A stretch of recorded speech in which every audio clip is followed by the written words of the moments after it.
I am in New York for the Victoria's Secret show, which I'm super excited about. And as soon as I got into the room, I have these goodies. So let's check it out. Uy.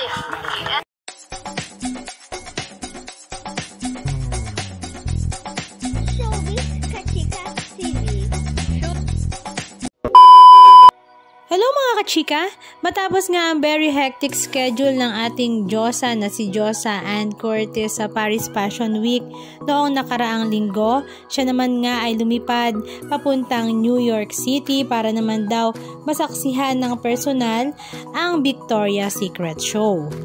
Ayon nga kay Ann Curtis, ito nga daw ang kanyang first ever Victoria's Secret Show, kaya naman very excited nga ang ating Diyosa. Ang kanyang caption ay, "Made it to New York to watch the Victoria's Secret Show. From watching it on TV to seeing it live, I'm so excited. First stop is the Victoria's Secret flagship." At syempre, hindi rin nga niya pinalampas ang pagkakataon at nag-shopping galore nga ang ating Diyosa. Talaga namang tuwang-tuwa at very excited nga sa experience na ito. Ang kanya namang mga fans ay binibiro pa nga si Diyosa Ann Curtis na bakit nga daw kaya hindi niya subukan na rumampa din nga sa Victoria's Secret Show. Why not coconut? Dahil sa edad na 40 years old ay talaga namang very sexy pa rin nga ang ating Ann Curtis. Halika at panoorin natin ang ilan sa mga video clips ganap na kanilang ibinahagi sa kanilang mga social media accounts.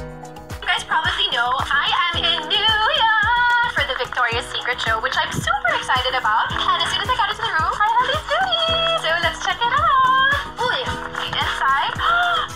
So nice. Thank you, Victoria's Secret. Yummy dito. So this is perfect. And we have, oh, this is so nice. You like an angel. Oh, this is cute. Bombshell perfume. Ooh la la. So sparkling.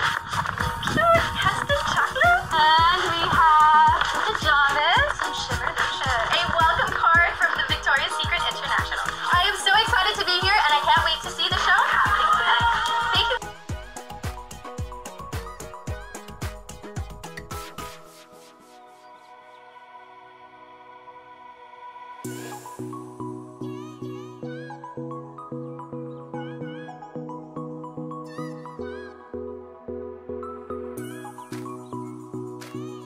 Anong masasabi nyo mga kachika? Just comment down below. And please don't forget to subscribe.